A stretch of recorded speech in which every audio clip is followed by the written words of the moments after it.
Greetings everyone. Hope all of you are having a fantastic day. We are back with more Pathfinder Wrath of the Righteous, and it looks like we are finally out of Act 1. So let's go ahead and get these mythic options taken care of, and then we can be on our way. Let's see, it says use Ever Ready. Is that what I like for her? Ever Ready is a strong choice here. Or we could build up her pet though. But no, we'll build up her pet next time. That's fine. Sela can mount. Yeah, but not yet. Who are you again? Wenduag? Wenduag, what do we like for you? You are an archer and you're doing fantastic damage. Yep, this is what I want. Critical damage, right?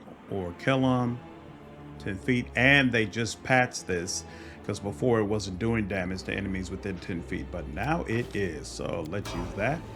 And we get a quiver or something, okay? Ember. Abundant casting.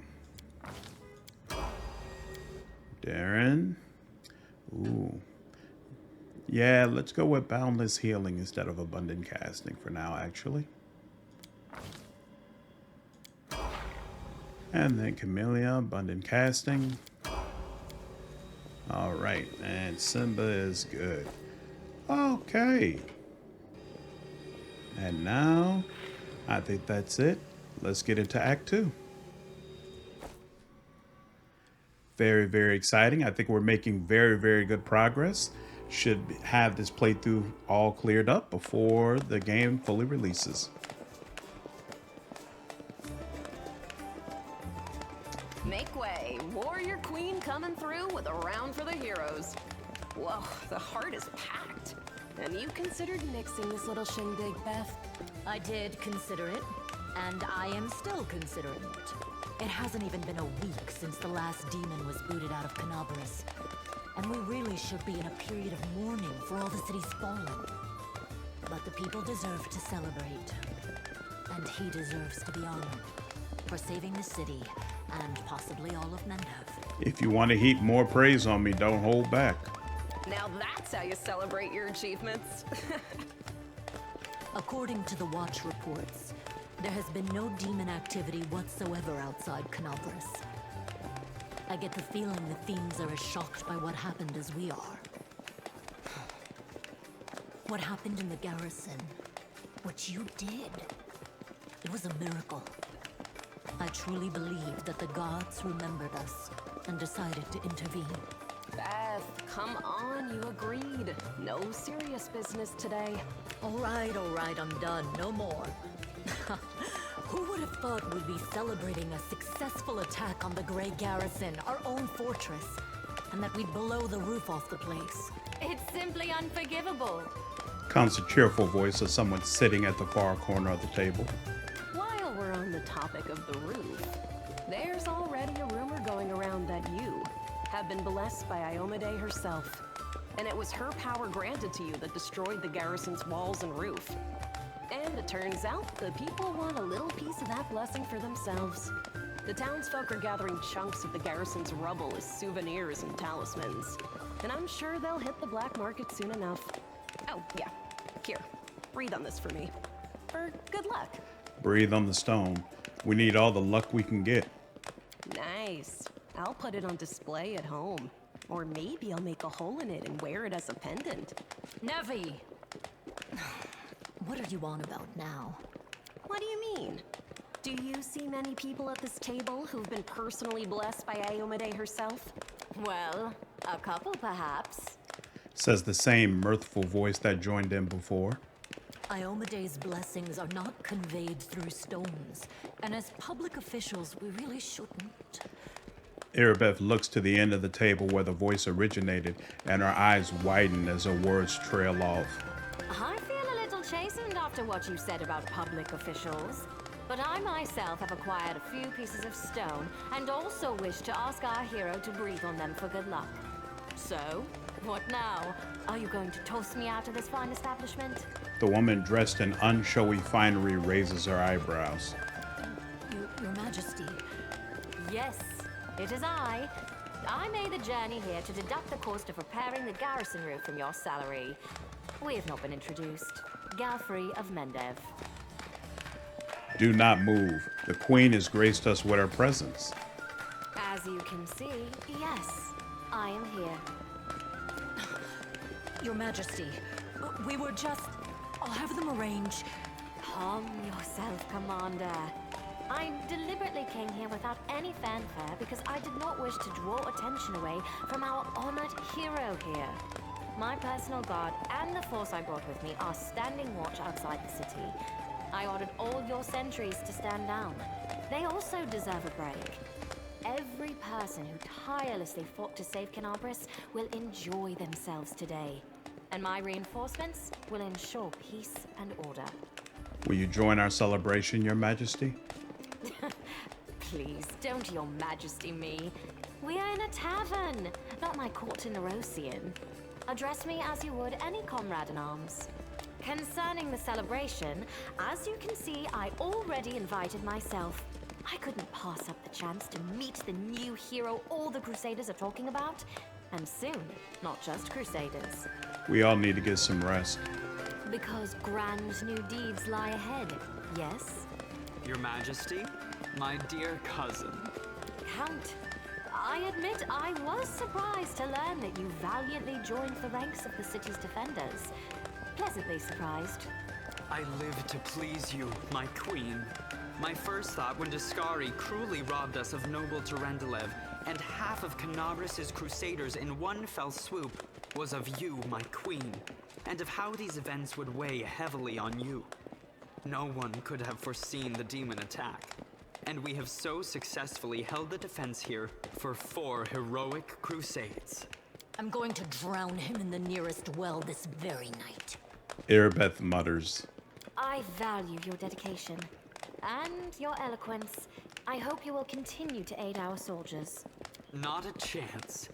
You know that I am not made for the front lines. Excellent bash, but alas, I really must go. Important matters to be getting on with. A new shipment of wine from Kionin, and 3 beautiful creatures of the same provenance. But I will most assuredly come to say my farewells before your army departs on its campaign, which, wherever it may lead you, will undoubtedly be crowned with victory. I shall hold you to that, Count. And now allow me to devote some time to the hero of the evening. I did not come here solely to give you this chance to celebrate, but all serious discussions and official announcements can wait until tomorrow.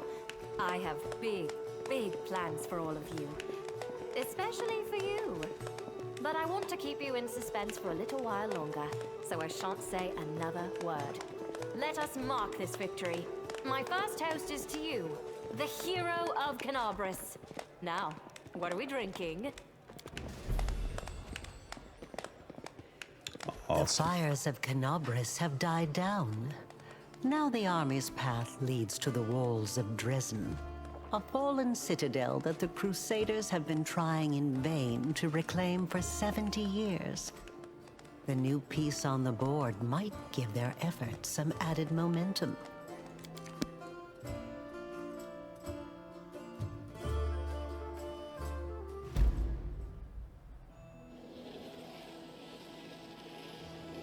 Oh, whoops. I forgot to do my own Mythic Path. My bad.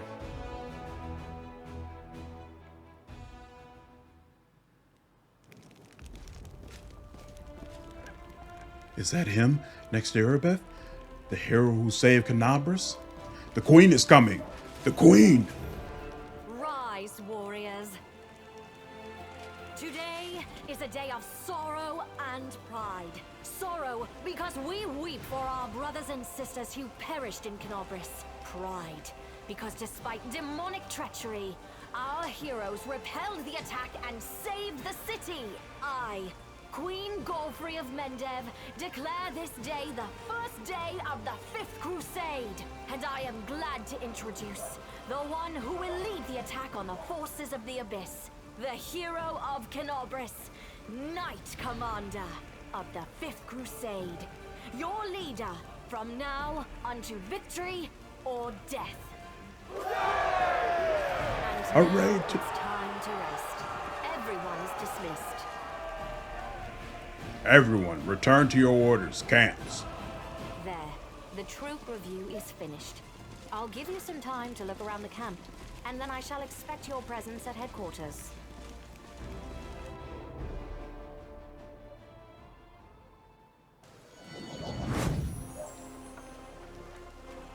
Commander, please allow me to join you while you inspect our encampment.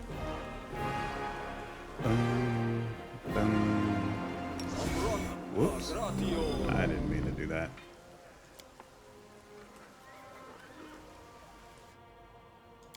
Alright, save. And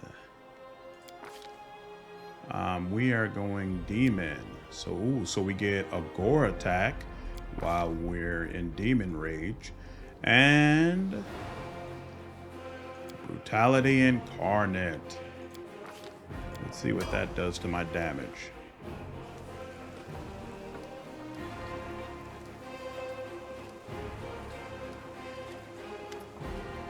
The old elf smiles when he hears your footsteps. Allow me to congratulate you on your victory and on acquiring mythical powers capable of casting down the strongest of demons. Please examine the items I'm carrying. Perhaps some of them could tell us a story. Let me touch them, and I'll tell you what I can see. Give the storyteller the broken buckle and the necessary materials. Restore this relic for me. The elf cautiously uncorks the vials and begins to work his enchantments. The essence evaporates, turning into light that streams into the buckle. The light thickens, becoming gold. The Covenant of the Inheritor, that is the name of this relic. This buckle once adorned the belt of a glorious knight from Mendev. It is the embodiment of a promise made to a young girl by a powerful deity. A great promise that has changed much in the world. When you touch the restored relic, a strange vision comes to you. It's as if you could see the events that happened to it in the past. A burning sensation spreads across your chest from the very spot where your mysterious wound sometimes opens. What is this? The influence of the storyteller's spells? Or is it something else? I had a vision. The old elf frowns. How strange. You are a remarkable mortal. No one has ever shared my visions before. What do you think caused it? Perhaps these things have something to do with your destiny, or the fate of someone related to you. I do not have an answer, only advice. Seek out such relics. Look for what links them all, and you will know the truth. We have more important things to do. Return with new stories. I will be waiting. I got the page you were looking for from the Grey Garrison. The storyteller carefully takes your find. Yes, you are right. Another piece of evidence from the past I have forgotten. The old elf's expression becomes withdrawn. Thank you. If you find more pages like this, please bring them to me. Maybe by putting them together, I'll be able to lift the veil on the mystery surrounding my story. I want to discuss your past with you. Nope, we've already heard both of those stories. Thank you for your stories. Have you decided to join the Crusade? I have decided not to, I'm afraid. My path and the path of the Crusade lead in the same direction, but, alas, they are not yet one and the same. After the demons were driven away from Canabras, the path into the Worldwound became open, if only temporarily. I'm planning on using this opportunity to visit. They'll fall silent. It doesn't matter now. I'd hate to bore you with the details of my venture, which may prove useless even for myself. However, I'll try to return to the Crusaders and aid them in their confrontation with the demons after I'm done. I hope to meet you again in this world rather than the next. I have to go. I wish you interesting adventures. Okay. Now we search around. So, it's a bunch of loot. Most of it is garbage. Most of it will be sold. But it's worth picking up because if you look at something, if you look at a container and then still leave the loot in there, they're going to ask you every time you leave whether or not there's something from it you want to pick up. So just go ahead, get it all, sell it. Save yourself the trouble. Wherever my legs carry me. What are you looking up at the sky for? You think winged demons are about to fall on us?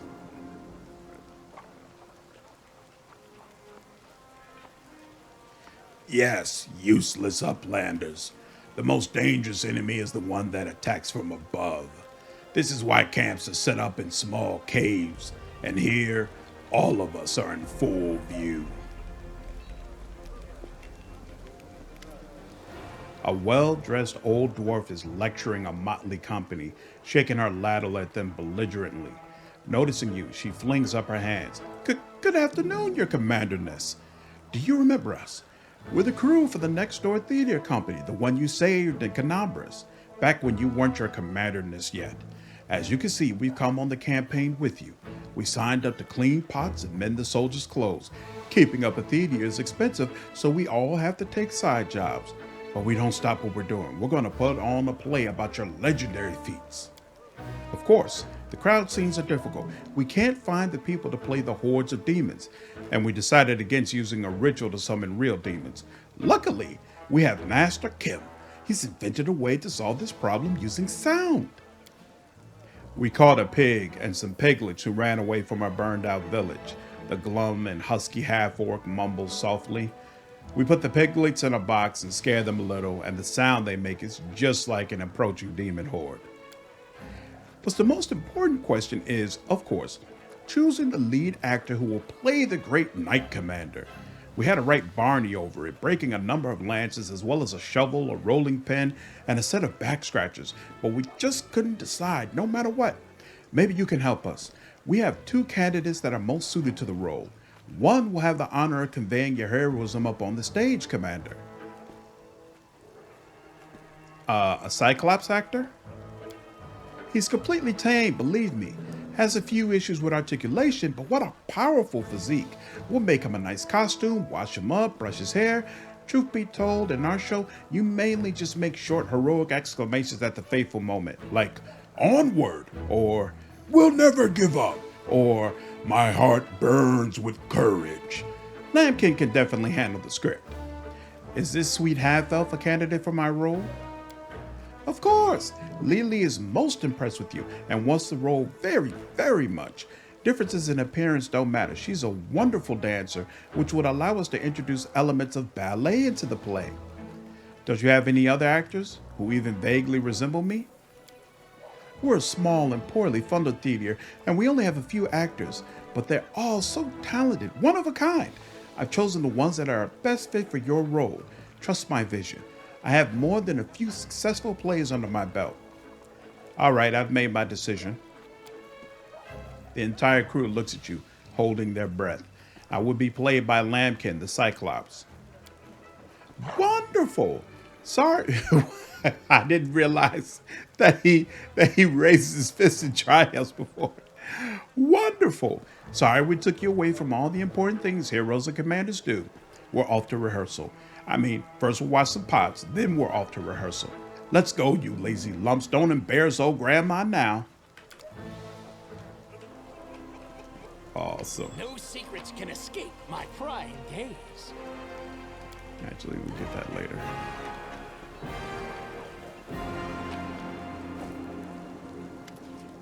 A group of soldiers is talking loudly, laughing joyfully, and passing around a flask. So picture this. My sword is by the fire. There's 2 goblins about to snatch it, and 3 more are digging through my tent. And I'm sat in the bushes wearing just my mail shirt, wondering what the blast to do. An old mercenary taught me about the mail shirt. You can't sleep in armor, but it's not so bad in mail once you get used to it. Too bad no one told me not to go into the bushes without my sword. So what did you do?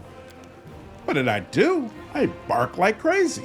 Goblins are afraid of dogs, you know. So they all went wild and started running around. I spot my sword, and they spot me. So I jump over to the fire, wearing nothing but my mail shirt, and I grab my sword, and I yell in my big, tough voice, "Oh, inheritor, grant me the power to crush these filthy creatures." My sword's shining, the goblins are screaming. I jump to attack them, and they fight back, but I fought them off somehow. But ever since then, I never take a step without my weapon. Sela takes a sip from the flask.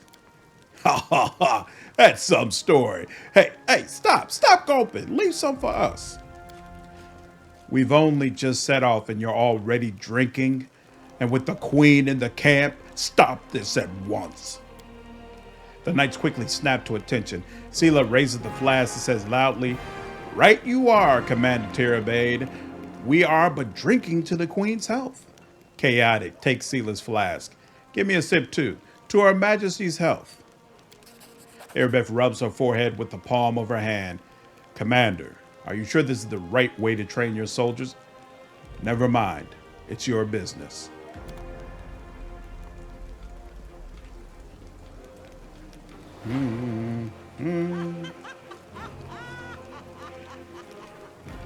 Let's see.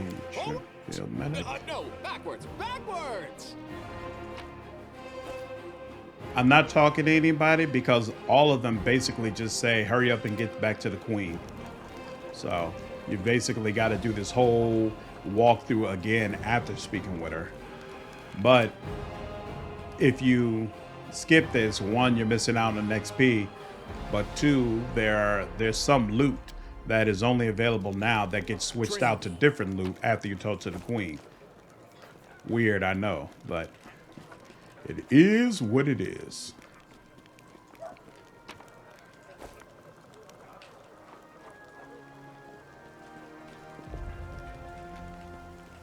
What's in wait for me there, I wonder? Except he's available now. Good day. Do you remember me? I'm Jurnah. We spoke in the Defender's Heart. So you're the commander of the Crusade now. Ira still knows it's hard to imagine someone worthier of taking up the post than the savior of Canibras. May the good gods help you prevail. What were you doing in the Defender's Heart? What I was bound to do under my holy orders. I healed the wounded and bioed up the healthy to fight another day. Have you joined the Crusade? Don't take it amiss, but no, I haven't. I have my own task. I am needed in Chili Creek, a tiny hamlet which, due to some oversight, has been left without a priest these many years. I'm about to set sail for there. I'll be making my journey along Old Man Sellet. I have to go. May Aristel watch over you.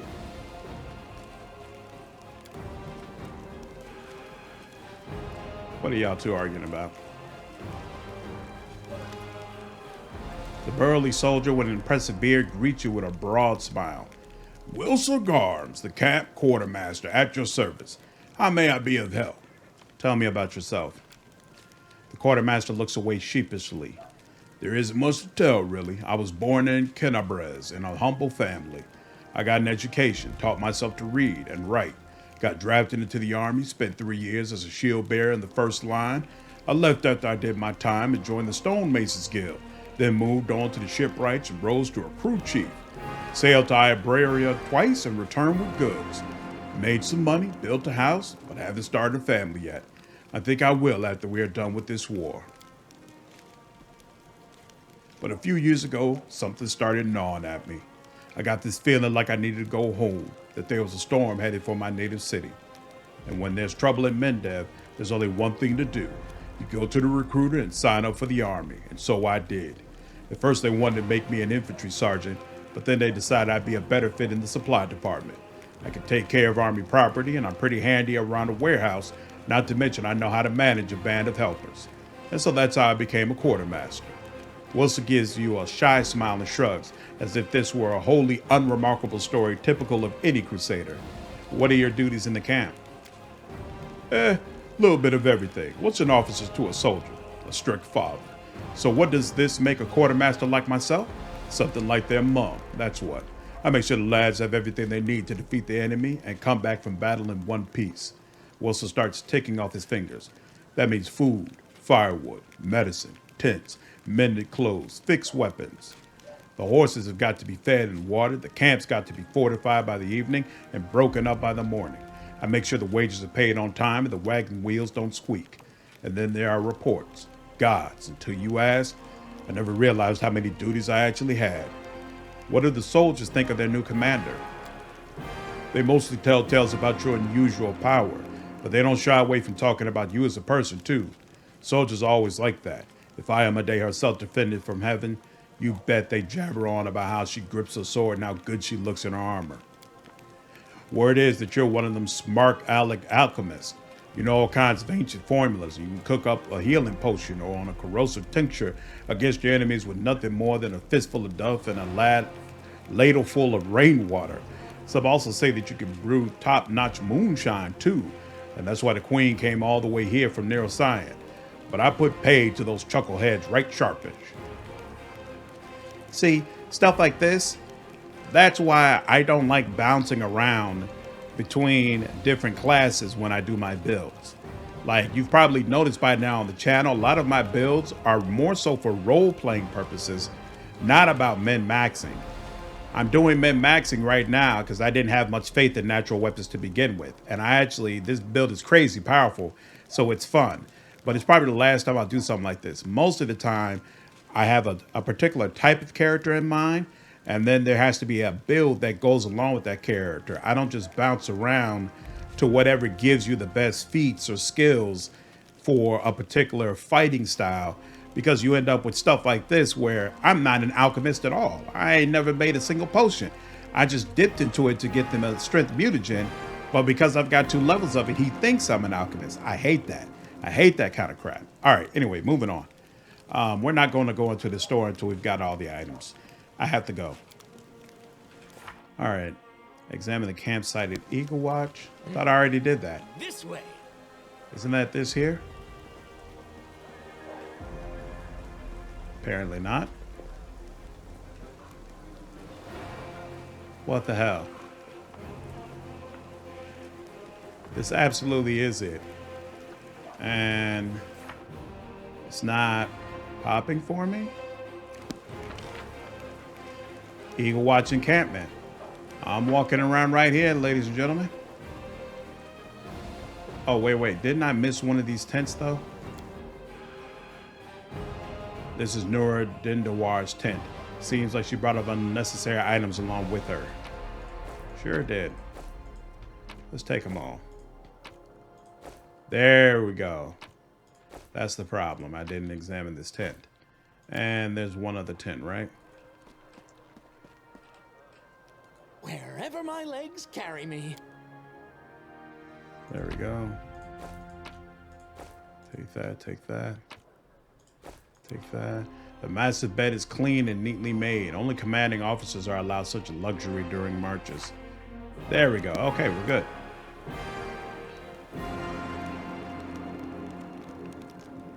Why is that? What is that smoke at the top of my head? Is that Stunning Fist? I don't remember that being on there before.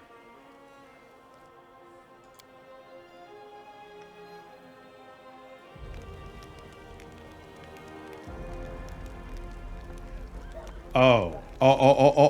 Whoa. Is that because I'm a demon?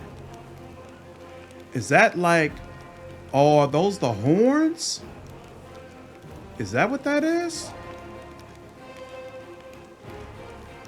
Mythic characters grow a pair of horns and gain a mythic attack. So if I take this off, those are the horns. But since I'm already a tiefling, oh man, I wish I could zoom in a little more. So if I turn this on, oh, that's dope.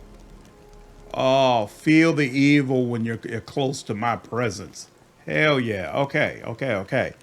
So mutagen strength is 10 minutes per level. I am now 5th level. So yeah, I should be popping this every single time. And then I have Blood Rage as well, but that only lasts for a certain amount of rounds. Do I need any other spells? Not really. Yeah, this all looks correct. Yeah, this is good stuff. This is good to go. All right. That's super cool. And more stuff to get here. More stuff to get here. More stuff here. More stuff here. I think you can wear medium armor, right? So, oh, no. Monk. Can't wear any armor. The queen greets you with a stare. She has dropped the pompous air with which she just announced the 5th Crusade. The face of the ruler of Mendev appears calm and thoughtful. She has made her move and now waits her opponent's reply. Commander, I'm satisfied with the troop review, but I do not expect they will be sufficient for the task. You will have to prove yourself a shrewd leader and hire the necessary troops with the provided funds. I have chosen a target for your campaign, and that target is Dresden, our lost outpost within the Worldwound. The Sword of Valor was kept there, a banner that was once carried by Iomade herself. Our greatest relic was lost when the city fell. I should make one thing clear from the start. The Sword of Valor is no mere symbol, but a powerful weapon against demons. The holiness of the banner weakens them and robs them of one of their most dangerous abilities, teleportation. A forced march to Dresden awaits you. The Sword of Valor is kept somewhere within the Citadel. The demons probably think it's a hunting trophy. Its recovery is just as important as retaking the city itself. I hope the task is clear. I'm sending 2 specialists to help you, along with the soldiers. A historian, Nurah, and a cleric, Social Bainik. The queen nods to the human man and the young halfling woman standing next to her. One of the famous inquisitors of the Church of Iomade also wants to talk to you. The Honorable Leota, whom everyone calls Hawkblade. I do not wish to keep you, Commander. The matter I must discuss with you is extremely important, but it is not directly related to the Crusade. You no doubt wish to meet your new comrades and speak with Her Majesty. Therefore, I shall leave you now, but I ask that you seek me out in the camp at your earliest convenience. I don't remember them having his voice in there before, even on the earlier playthrough I did on this patch update, so that's super cool. Hi! Listen, it's amazing here. It's like I'm in a ballad. There's knights in shining armor, deadly dangers, glorious feats. We are going to show those demons! I'm so tired of sitting in a library reading books about history. It's time I took part in it! I'm glad to help our cause, Commander. If you have some time later, I'd like to speak with you further. You'll have plenty of time to talk. You're the Knight Commander's people now, his trusted advisors and companions. Now then, will you please leave us? Irabeth, you can go too. When we met at the Defender's Heart, I never imagined you'd make me the commander of the new crusade. Some actions may be deemed bold, or even extreme. And beyond those, there are some you might call the Queen's last resort. I am not a simple monarch. I am at war with the Abyss, a war which has lasted over 100 years. I cannot allow myself the luxury of caution. In you, I see a chance, and I am willing to stake everything on it. However, you cannot blame me for putting you in charge of the Crusade. I only formalized what had already happened in the hearts and minds of many. People spoke of the power that descended upon you and helped you save the Wardstones from corruption and total destruction. Word of this feat quickly spread far beyond the borders of Mendev. There was no other person who could better fit the role of Knight Commander of the Fifth Crusade. I had some questions about my mission to retake Dresden. Of course. I shall answer. How did the demons manage to conquer Dresden? That's a good question. Its walls were built by dwarf craftsmen, and the power of the Sword of Valor protected the city. Alas, where raging hordes failed, a single lying tongue was all they needed to succeed. The demoness Minago convinced a young and ambitious crusader named Staunton Vane that the banner belonged on the battlefield. He went on a daring and unapproved raid, and the banner ended up in the enemy's hands. The city fell soon after. Ever since then, for 7 decades, it has served as a citadel for the forces of the Abyss. Staunton Vane. I saw him at the Great Garrison. He defected to the demon side. Oh, really? I wasn't informed of this. After Dresden fell because of Staunton, he was nearly sentenced to death. He deserved it. In wartime, men are hanged for far less. But you have no idea what a terrible sight it is. A raging crowd of crusaders baying for blood. Never have my fighters looked so much like the demons we are fighting. I commuted Staunton's sentence and stripped him of his rank. Not just for him, but for my army and my country. We are not Hell Knights. We do not maintain discipline with public executions. Evil. I can't believe no one decided to punish him unofficially. Not in my army. I know all too well that the armies of some kingdoms tolerate humiliation, beatings, and even murder. Their commanders imagine it brings their soldiers together and enforces discipline. Anyone who tries to introduce such rules in Mendev will face a tribunal, along with anyone who tries to shield them, even upper command. What forces are at my disposal? Everyone we saw today at the parade. First among them, the Eagle Watch, who remain a powerful force thanks to Irabeth's resourcefulness. Also marching with you are several minor knightly orders, as the minor volunteer units like to be called. And finally, I have personally selected some recruits from Neurosian. They have little in the way of battle experience, but great determination and a thirst to prove themselves. I've always thought that an army benefits from at least one such unit. These forces, as I said, are not enough for a march on Dresden. You will have to hire additional troops with the funds that have been provided to you. But for a brave commander, and I hope you are one, that is just the beginning. If you retake Dresden, recover the holy power of the Sword of Valor, and gain a foothold in the region, then new armies will join under your banner. The Fifth Crusade is only beginning. Many battles and victories lie ahead. It's been decades and no one has managed to retake the city. Why do you think we're different? We have a chance now that we haven't seen in decades. But it's more than that. You created this chance for us by foiling the demon's plans in Canabris. The army who attacked the city came straight from Dresden. Demon hordes from the Abyss are usually encamped there, but many of them perished on the streets of Canabris. We must attack swiftly before they can restore their forces. When the city is free and the Sword of Valor appears before our soldiers, they won't be sending in any more reinforcements. Demons cannot teleport into an area protected by the banner of the goddess. What about long-term goals? Do you know how to get rid of the Worldwound forever? Now you are talking like a real knight commander. However, answering your question is not easy. To win this war, we must bar the demon's way. There are a few planar rifts leading to the Abyss across the territory we call the Worldwound.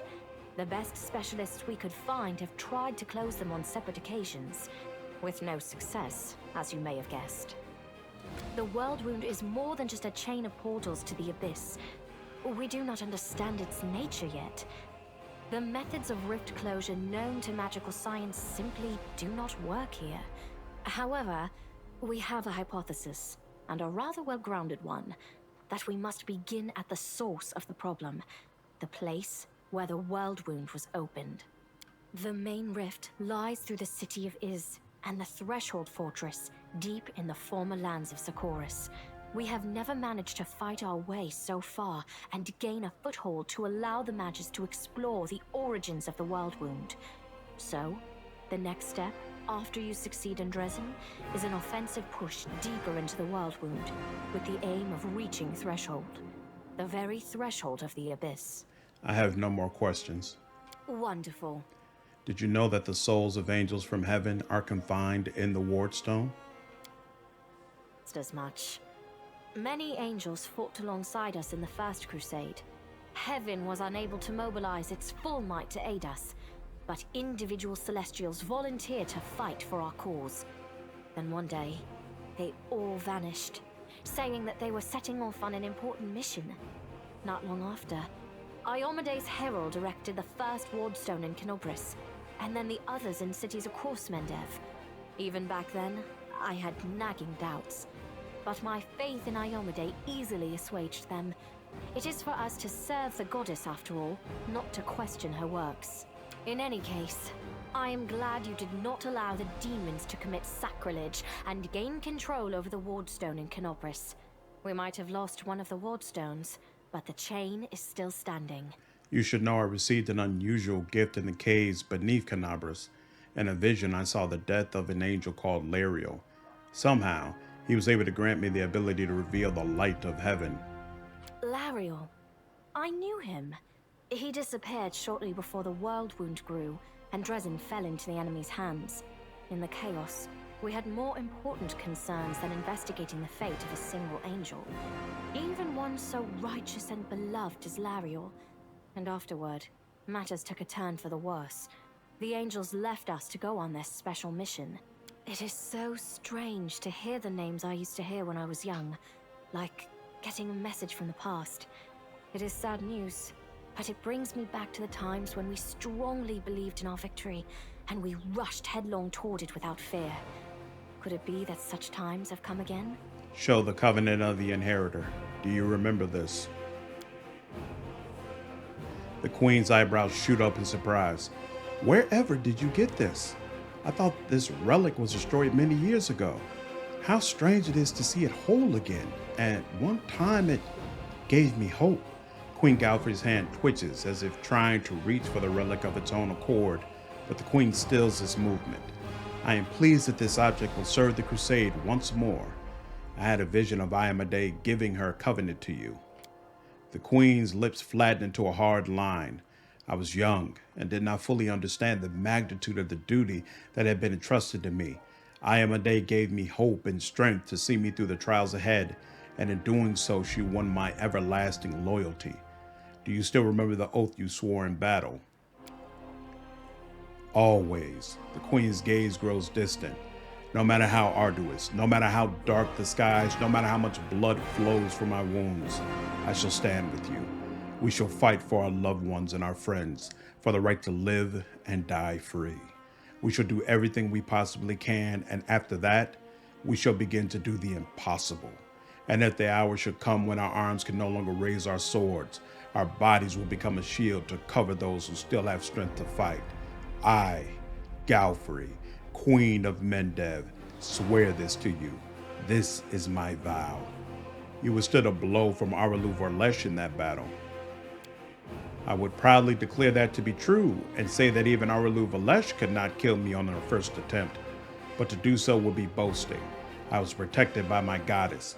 However, I was glad to see that, no matter how great the betrayal of humanity's power, it is nothing as compared to Iomedae's might. I would like to keep wearing this relic. Then so you shall. What matters is that the Covenant of the Inheritor has been recovered. Perhaps it should be in your hands now because you have greater need of it. But should you ever feel that you no longer need this relic, I ask that you give it to me. I would be delighted to touch it again. And what are you going to do? Overlooking a spot of insubordination just at the moment. However, I shall answer you. I shall prepare the defenses at Nerosian and all the other border cities and plan the future of the Fifth Crusade. Does that satisfy your curiosity, Knight Commander? Thank you for your reply. Of course. The task is clear. Splendid. Ah, yes. We have one final matter to attend to. It should be rather enjoyable. Count, there you are. You received my instruction? I did, though I did not have time to read the thing before I was dragged before your majesty. In truth, I was readying myself to depart. No matter. I trust you will forgive your sovereign for the rather brusque summons, especially when you learn what prompted it. As you are aware, he has recently been appointed my Knight Commander of the Fifth Crusade. I spent a long while pondering whom to appoint to the highly sensitive post of Commander's Field Attaché and Advisor Plenipotentiary without portfolio. Congratulations, Count. It is a great honor, I suppose. Chaotic. What a wonderful gesture, Your Majesty. I imagine our dear Count would have been inconsolable if you hadn't given him this chance to serve the common cause. I knew you would approve, Commander. The Queen bestows a smile on you, then brings her gaze to rest on Darren once more. I had my doubts about whether you were ready for such a responsibility, Count, but your conduct in Kenobris has put my mind at ease. So, you will travel with the troops to Dresden. Only the commander may remove you from your post.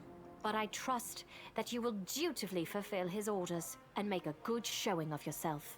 Especially since word of your appointment, Count, will reach the court at any moment. All of Mendev's nobility will be following your successes in service to the nation, including all of your devoted admirers. I even heard that one bard with whom you are particularly friendly has already begun composing a ballad to honor your heroic participation in the Crusade. and your faithful service to the commander here. Your largesse truly knows no bounds, dear cousin. I am most gratified by the honor you have shown me. Then let's get going. May Ayomide help us. Wicked. All right. So, that was the first pass through. Now we actually talk to folks.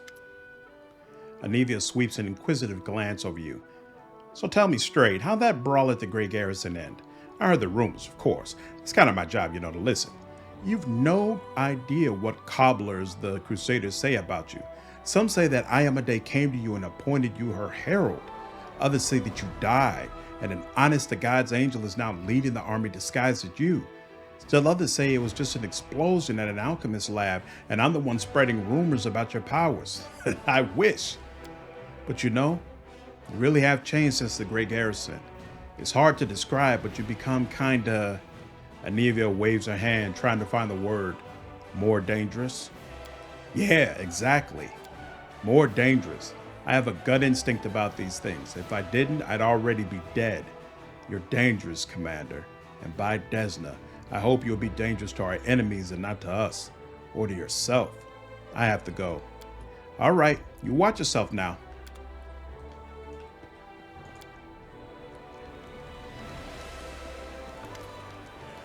Master, how can I serve you? That army of mongrels you promised me would be useful right about now. The huntress shrugs. Yes, they would be useful in this campaign. If we had more time and weren't in such a hurry, we'd go to Sol and show him the trophies we took from demons. He'd stop shaking in fear and summon the tribes. But, the way I see it, we don't have time to waste right now. We'll have to deal with Sol after we conquer Dresden. That's it for now. The huntress gazes at you with devotion. Thank you for talking to me, Master. All right. Forwards! No, backwards. Backwards! Backwards. See? Stuff like that wasn't available before. Now, all of a sudden, these boxes are filled.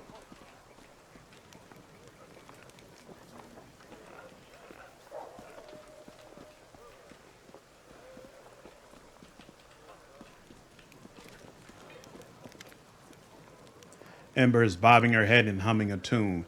She greets you with a carefree, cheerful smile. Her wandering eyes linger on you for just a moment before darting off again into the distance. How are you handling your new abilities? Abilities? The girl tilts her head to her shoulder. What are you talking about? Oh, the tricks you learned when the big gray house blew up? They're funny. Thanks for teaching them to me. The queen gave me the title of Knight Commander and put me in charge of an army. What do you think about that? The elf focuses her wandering gaze on your eyes, smiles, and shakes her head. Don't believe titles. All of us in the world are children of the street, barefoot, hungry, scared, a step away from death. Some imagine they're strong and rich like gods, but don't forget who you really are behind the title. I have to go. So go. The elf watches you with a radiant smile as you leave.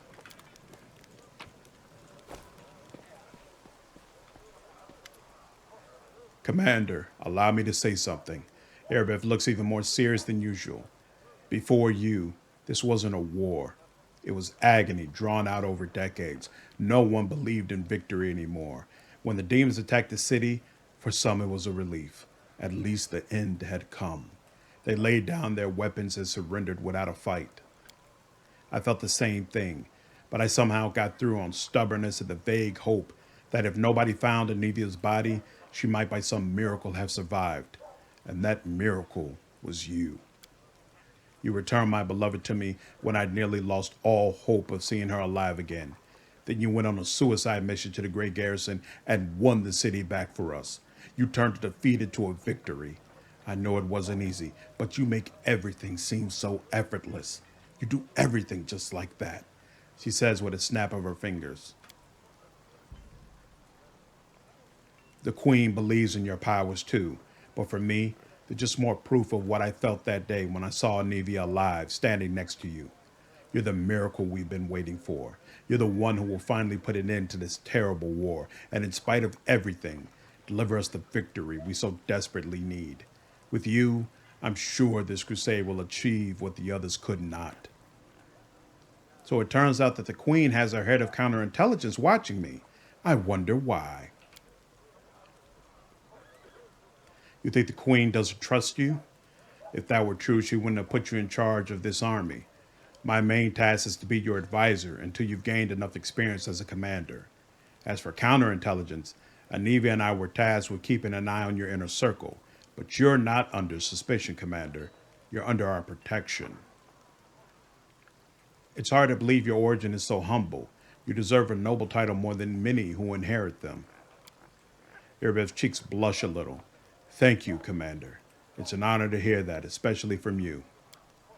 Every noble family begins somewhere.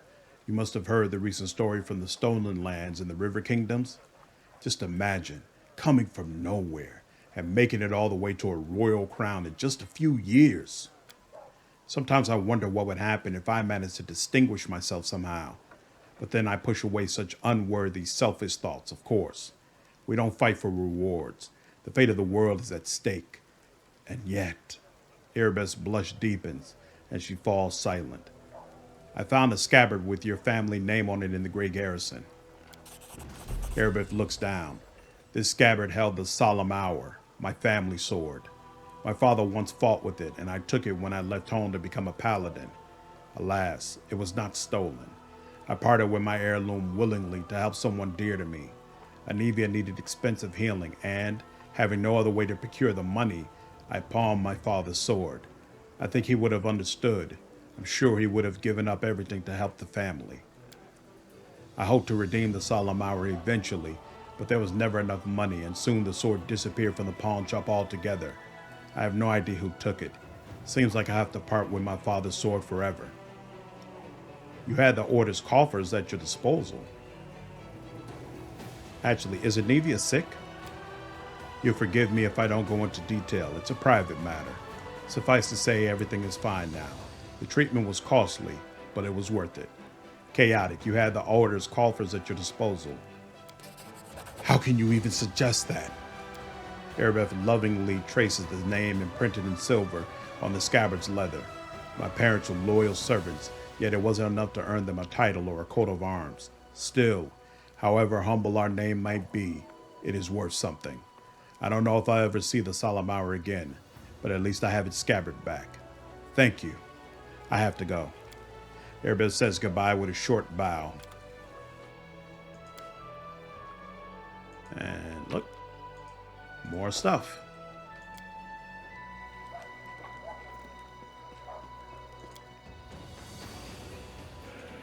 And more stuff here. Knight Commander, how can I help? There's so much I can do. Just ask. Nurah looks at you with eyes filled with enthusiasm. She's holding a notebook and a traveler's inkwell. You've probably heard about the wound I have, the one that sometimes opens on my chest. Can you perhaps tell me if it's some kind of demonic curse? Yes, indeed. I've been told of your affliction. Nurah appears at the center of your chest. Can you will the wound to open? No? That's a shame. What can you tell me about this wound? Well, it's difficult to say. I know of blades that leave never-healing cuts, of poisons that stop wounds from healing. I've heard of witches' curses that are rewarded with eternal wounds. But wounds that seem to reopen and heal over and over? People you know of other cases like this? Perhaps you know of other cases like this? Let's think. In 4671, a Medivian army corporal had all his bones and cartilage turned to glass. In 4700, a scribe in Canabras had all her skin simply come away like she'd been boiled. And in 4638, oh, you don't happen to have insects crawling over you. Locusts? No? Rats, perhaps? Too bad. Nurah looks at you with genuine regret. Do you think it's dangerous? It most likely is dangerous, but you are under the protection of Iyamade, Commander. She granted you mythic power, as they say. Surely the Inheritor would not leave you to face this alone. Have you, perhaps, noticed that the wound opens at moments when you waver in your faith? Perhaps it is triggered by doubt. Frowning, Nurah looks at you with sincere concern. Thanks for your answers. I'm sorry I couldn't tell you anything useful. I will be sure to study this matter and consult a few of my encyclopedias. Tell me about yourself. Oh my, I could tell you so many amazing things, and you choose the most boring one of all. But all right, about myself then. Where are you from? Isgir, a small piece of land that proudly calls itself a country, though it hasn't been independent for a single day in all the centuries it's existed. They have a lot of national pride, but all of it is borrowed, always looking to the great day when they can at last be free from the rule of Chiliacs. The Isgiri love talking politics. If two of them start bargaining over beats at the market, you can be sure that they'll end up arguing about whether an independent Isgir will be a monarchy or a republic. I've always found it funny to listen to, and a little disgusting. You see, there are a lot of us halflings in the country, but very few are citizens. Most are slaves. I was lucky. I've always been clever, ever since I was little, so they sent me to school instead of making me do the grunt work. They taught me to count and write, and I was sold as a secretary to Lord Axelier Tresbot. He's the one I left Isgir with, never to return, I hope. How did you come to serve Queen Galdfrey? I was a slave of Lord Axelier Tresbot in Isgir, my homeland. Oh, what a man he was. He towered over his fellows like a rock over a garbage heap, a true hero. He bought me as a simple secretary, but he made me learn the history of the Worldwound, all of it, one volume after another. He hired tutors for me, even sent me to meet prominent historians. He didn't want a simple slave, but a slave with an impeccable education. Lord Tresbot was going on a crusade. He firmly believed that the servants of the good gods were weak, and only a follower of Asmodeus could stand against the demonic invasion. He took me along as his secretary, a historian, and, most importantly, he entrusted me with recording his glorious story for future generations. In his crusade, Lord Tresbot performed many brave feats, but even he could not stand against the Worldwound alone. In his final battle with the demons, when my lord realized he was doomed, his final act was to cover my retreat so that I could tell the world of his great deeds.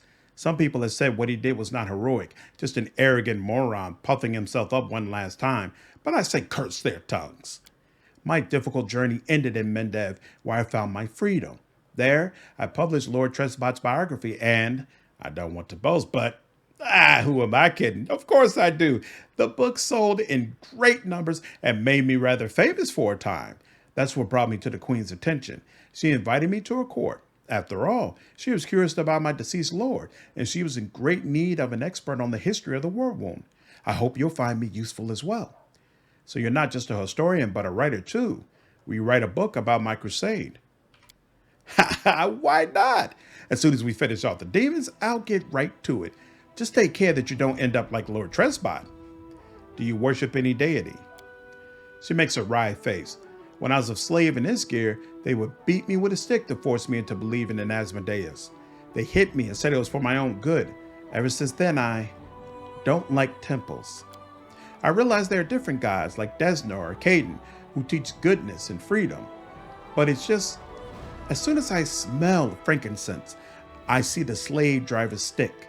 Maybe one day I'll be able to turn to a deity without cringing from a blow for not being reverent enough. But for now I let others pray for me. Nurah's smile trembles and collapses.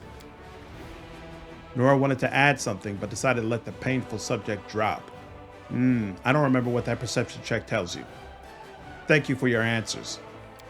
You're welcome, but you should ask me about something more interesting. Tell me the history of the Worldwound. Oh, I could talk about that for hours. What exactly do you want to know? Tell me about old Sarkoris. It was an unforgiving country, inhabited by numerous tribes of Kellet barbarians. Imagine Numeria, but without the Metal Mountains, or the realm of the Mammoth Lords, but with a milder climate. That's Sarkoris. The country was ruled by priests of forgotten deities and shamans. It's said that even back then, before the Worldwound, the boundary between worlds was especially thin in this region. Since ancient times, Deskari has had his claws sunk deep into the minds of the locals. His cults thrived here for many centuries. Areelu tried to stamp them out, but in the end, of course, he passed away. How did the Worldwound come to be? It happened the year Areelu died, 4606, a little over a century ago. No one knows if the time was coincidental or if there's some connection with Areelu's death, but I'll tell you what we do know. The priests and shamans who ruled Sarkoris hated arcane magic and all who practiced it. Wizards and sorcerers were driven from the land, or worse. One of their prisons held a witch named Areelu Vorlesh. We know nothing about her besides her name, and of course, the atrocities she committed. By some unknown method, she managed to harness the terrible power of the Demon Lords Deskari. Together, they tore open the barrier between worlds, opening a rift to the abyss in the very middle of Sarkoris. The Worldwound slowly but mercilessly expanded, devouring more and more land. In a matter of years, Sarkoris was a memory. After a moment of silence, Nurah adds softly, "Sometimes I think, what did they do to Areelu in that prison? Just imagine, she was ready to give herself to the abyss. If only the demons might devour her torturers along with her. To imagine such hatred, it terrifies me." Tell me about the First Crusade. It began in 4622. Yes, it took the church and the secular authorities nearly 2 decades and hundreds of thousands of lives before they decided to take action. In the meantime, Sarkoris was only supported by handfuls of volunteers. By the time the crusade began, the demons had already invaded Mendev. The Crusaders pushed them back in what must have seemed a total triumph at the time, the forces of good easily crushing the demons on all fronts. They erected Dresden on the lands they conquered, an indestructible fortress and the capital of the Crusader movement. In 4630, 8 years after it began, the First Crusade was declared victorious. It was the first triumph of the Crusaders, and, unfortunately, the last. Tell me about the Second Crusade. In 4638, the Worldwound suddenly started expanding, and a new wave of demons appeared. The Crusaders were all but delighted. Last time, they'd routed the forces of the Abyss, and they welcomed another chance to prove themselves. But this time, everything was different. Instead of scattered gangs, they faced a large and organized army. Dresden was besieged, and the Crusaders lost all the lands they won back before. They had to retreat, and all that remained of Sarkoris was left to the demons. But while the monsters were devouring the unprotected lands, the Crusaders erected a chain of ward stones along the border with the Worldwound. We have Iomedae and our herald to thank for their help. It was the Second Crusade's only victory, but it halted the Worldwound's growth. The catastrophe had become a stalemate at the cost of tremendous sacrifice. Tell me about the Third Crusade. About 50 years after the opening of the Worldwound, Deskari found an ally. Baphomet entered the war, a cunning, insidious demon lord who prefers deception to open conquest. He sets his enemies against each other and lures the virtuous onto the path of wickedness. Traitors appeared among the Crusaders, secret agents of his cult. For a time, no one suspected a thing, even as they watched helplessly as the Crusader movement fell to ruin. Where one valor proudly stood, now greed and dumb cruelty reigned, and outrage was drowned in apathy. In 4665, the church announced a new crusade, hoping to boost morale. They didn't succeed, to put it mildly. Some fought the demons in earnest, and for a time they even dared hope to retake Dresden, but the Third Crusade will be remembered as a witch hunt in every sense. Inquisitors hoped to purge any cultists from the ranks of fighters, but instead they got a barrage of denunciations, widespread suspicion, and innocent victims. It sometimes happened that two orders would denounce each other as traitors and wipe each other out, much to the demons' delight. Just 3 years later, in 4668, the church put the disgrace to an end. Of all the crusades, that one was the least glorious. Tell me about the Fourth Crusade. Of course, the demons had no intention of sitting quietly caged behind the ward stones. They kept attacking Canubris, trying to reach the stone and destroy it, or just scratch its surface, or, if even that wasn't possible, befoul it. The Crusaders drove the demons away from the city again and again. The Fourth Crusade would last for 15 years, an exhausting study in positional warfare.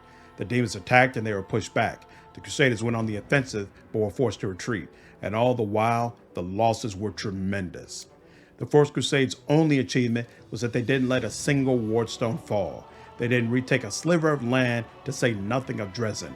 So many lives just to maintain the stalemate. You can imagine how that affected morale. Thank you for your answers. My pleasure. You just have to remember to stop me or I'll go on about it forever. I have to go. If you have any questions, come back. I actually really enjoyed that conversation, getting an overall history of why the Crusades haven't worked thus far. I think it makes it really clear why people are so happy about the progress you've made. Ah, boy, there you are. Very good, just in time. You will be delighted to know that I need you for an experiment. So, the great garrison stands roofless. Demons are running for the hills with their tails between their legs. Mendez Queen, what's her name? It's on the tip of my eye. Yes, Galdfrey is scurrying to and fro, and all this is somehow connected to you, my loyal follower. Thus far, there's no scientific evidence of your exceptionality, if one discounts blind faith and divine intervention, which I do. We, people of science, refuse to believe in the inexplicable without any proof. We are the ones who explain the inexplicable. Nenio punctuates your statement with an energetic sweep of her arm. And therefore, open your mouth and say "ah" for me. Why? Isn't it obvious? I'm going to study you. Come along, don't stand in the way of science. What does my mouth have to do with my new abilities? Perhaps there is no connection, or perhaps there is a direct connection. We'll never know unless we try and find out. Open your mouth. Ah. Nenio peers into your mouth with a practice eye. All right, your throat's fine. Tongue looks perfectly normal. Your breath, she sniffs. The smell is in line with the regular functioning of the digestive system. Now for your teeth.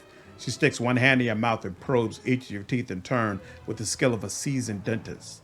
No detectable alterations. By the way, did you know that many individuals, while being wholly civilized representatives of their races, still have an amazingly powerful bite?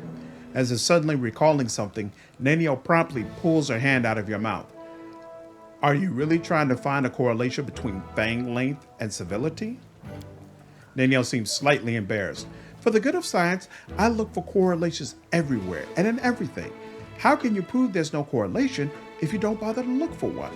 If someone gets on my nerves, I can bite hard enough too. Can you? We definitely must test that someday, but not today. Now we are conducting an experiment of a different kind. Moving on. All right, what do we have next? Ears. Let's check your hearing. Testing! Nenio yells right in your ear and nods in satisfaction as she observes your reaction. Your hearing is fine. Was fine. But don't worry, it's scientifically proven that it should return to normal soon. Next, Nenio circles you. Eyes are clear, posture is satisfactory, limb length is standard, no lice. She stops, rubs her chin in contemplation, and in a slightly dejected tone says, "Boy, you are the picture of health.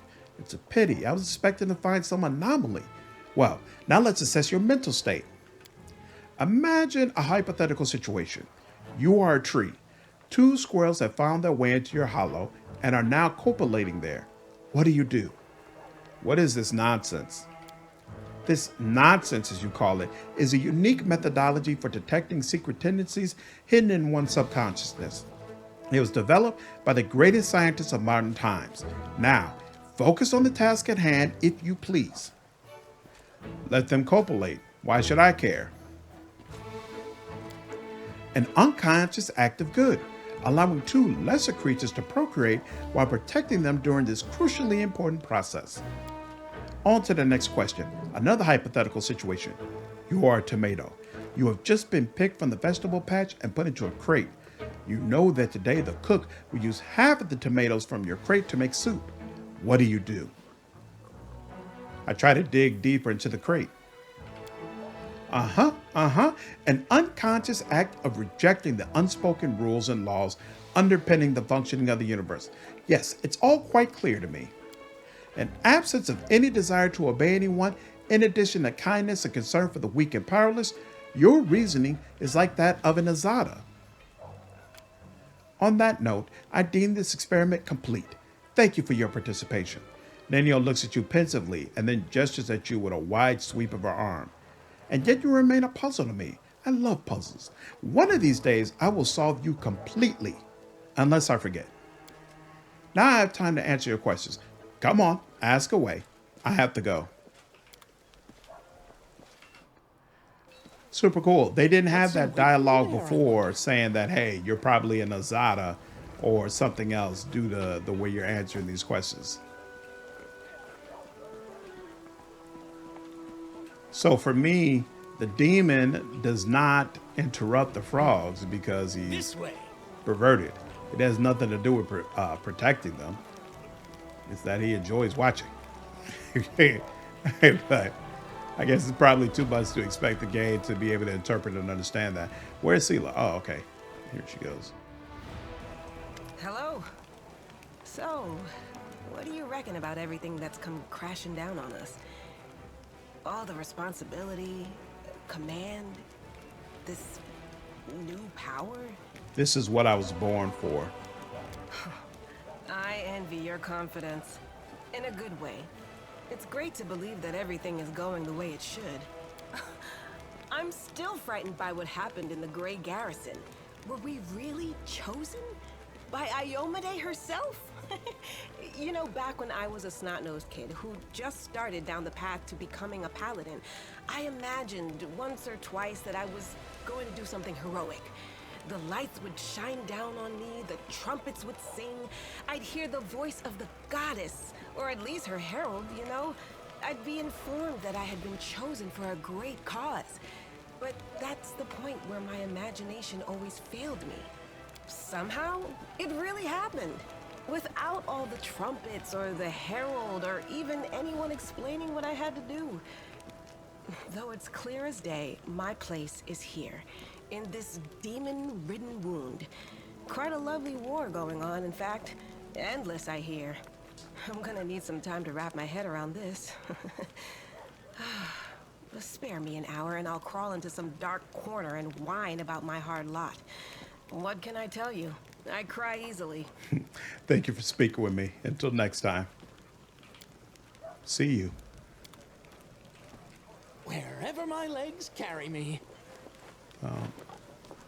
Ah, there we go. I was like, I know there's something else here I can loot.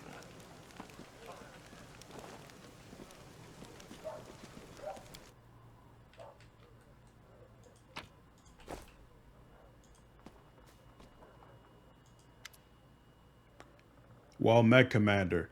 You've caused quite the stir. Everyone thought Canebras was done for, but the gods had other plans. That was kind of blaze over the Grey Garrison, all the vermin running out with their tails between their legs. How did you end up on the battlefield? Everyone here has a story like that, but mine is a rather boring one.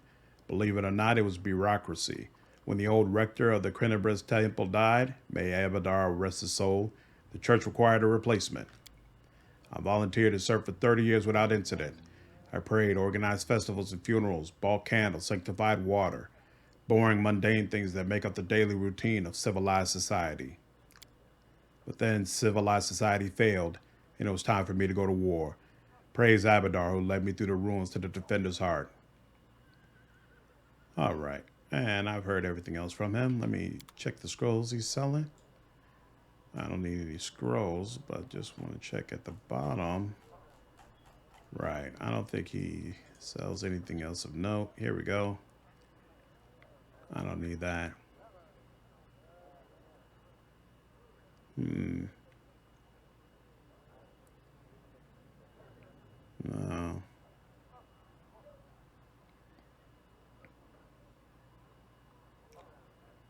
Perception and trickery. No. Now we're good on all that. That. Talk to Forn. The elf before you casually rests his bandaged arm on the weapon at his side. He bows his head with dignity. I congratulate you on your new rank, Commander. My hunt demanded that I travel with your army. Naturally, I wouldn't burden your forces with the needed care for an outsider. I provided myself with all the necessities. I'd like to know more about you. Nope. We've done through all that. Good fortune to you. Okay. We've got a little bit more to do over here, but I think that is enough for one day. I hope all of you enjoyed the video today. If you did, please go ahead and leave me a like down below and subscribe to the channel if you haven't already. I will see you all in the next video. Take care.